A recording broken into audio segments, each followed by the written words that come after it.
To me, being valedictorian of Proctor High School, class of 2021, means that all my hard work on the weekends, on Friday nights, when I didn't really want to be doing homework, it kind of paid off.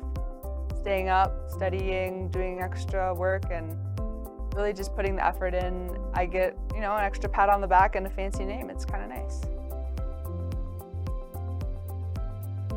Josie has always been a warm and empathetic person. As far back as I can remember, Josie thought about other people first. In elementary school, she worried about classmates that struggled with their work. In sports, she was what I would call a glue player. Her coach once described her as the soul of a team, and I agree. Now, everyone that plays team sports learns some version of team first. Most kids nod along to that coach speak. There's no I in team, ladies. But I've also seen self-interest get the better of team interest. Josie is exceptional in that she feels and lives that team value at her very core. As a student at PHS, I attribute most of my academic success to the amazing teachers I've had all throughout my life.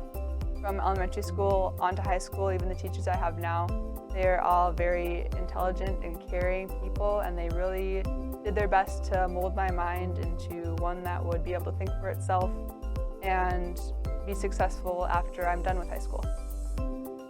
It's been pure joy for me to see her achieve so much already in life. I am proud that Josie has earned the status of class valedictorian. But I am more proud of the grace, the grittiness, and the integrity she demonstrated while working towards that honor. I'd like to close with a little Josie haiku. Her botanist hands swat basketballs from the air. Long live Shavonda. The most challenging class I've taken at PHS has definitely been CITS physics. Not only is it just a really challenging course, but having to do it hybrid this year has been really tough. Grasping some of those concepts is not easy, but it was a really nice feeling to get those questions right and figure some of that stuff out.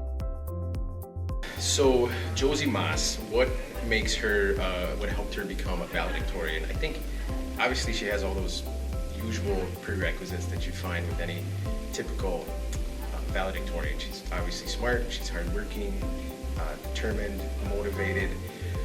But I think one difference that I've noticed is I worked with a lot of successful students who don't seem like they really enjoy the learning. They kind of do it, they might like parts of it, but I think Josie seems to genuinely enjoy the learning process, the challenge, the creativity, how to structure a speech or writing, and I think that's one thing that has really set her apart.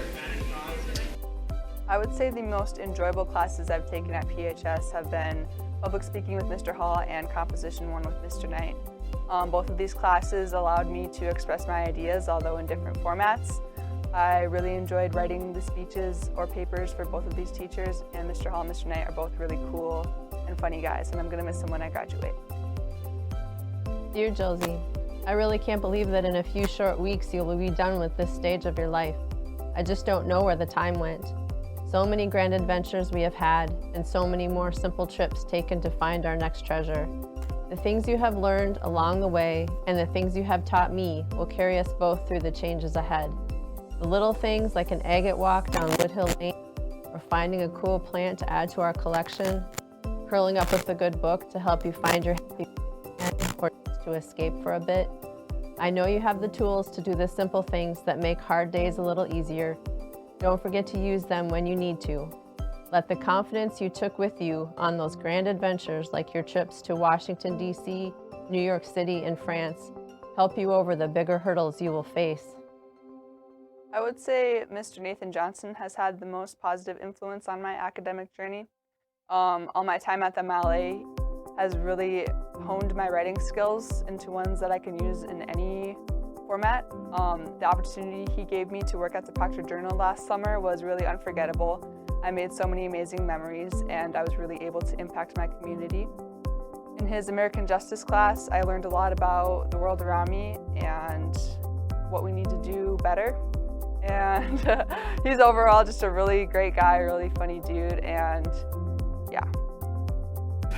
In terms of being successful as a student, I would also say she's got a a really good sense of humor and some great creativity, which really helps. In my area, I'm kind of for communications and public speaking, so the creativity part really lends itself, and she often chooses topics that aren't real typical of students and people her age, and she does them in a really interesting and creative and funny way. I think she's one of the funniest students that I've worked with in a long time. So that, all of those things, I think have really helped her be a success here in high school, and I think they'll help her be a success in whatever she does in the future. After high school, I will be going to the University of Wisconsin-Madison, go Badgers, to major in botany. Probably take me around 4 years, and after that, I'm not quite sure what I'm going to do. As far as careers go, I could go for anything.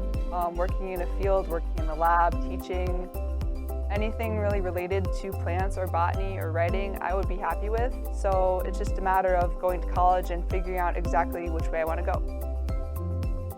I'm very proud that you were valedictorian. The pandemic has made the last year quite a challenge, and you met those challenges, worked hard, and came out the other side of it a stronger person.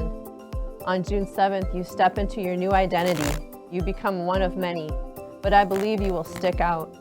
People who meet you won't know that you were a valedictorian, but they will immediately be aware of your leadership ability, your dedication and drive, your kindness, creativity, and loyalty. And they will know that you have done great things in your past and that they can rely on you moving forward. Watching you grow into such a caring young woman has truly been a gift. You always had a knack as a little kid for finding a friend wherever you went. You are the sweetest thing on 2 feet, and I love you more than I can ever tell you.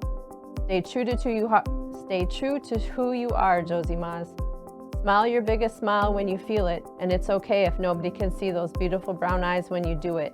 Remember, life is good, or at least that is what my shirt always says, right? Love you, Mom. Here's a tip, kids. Don't cheat in Hangman.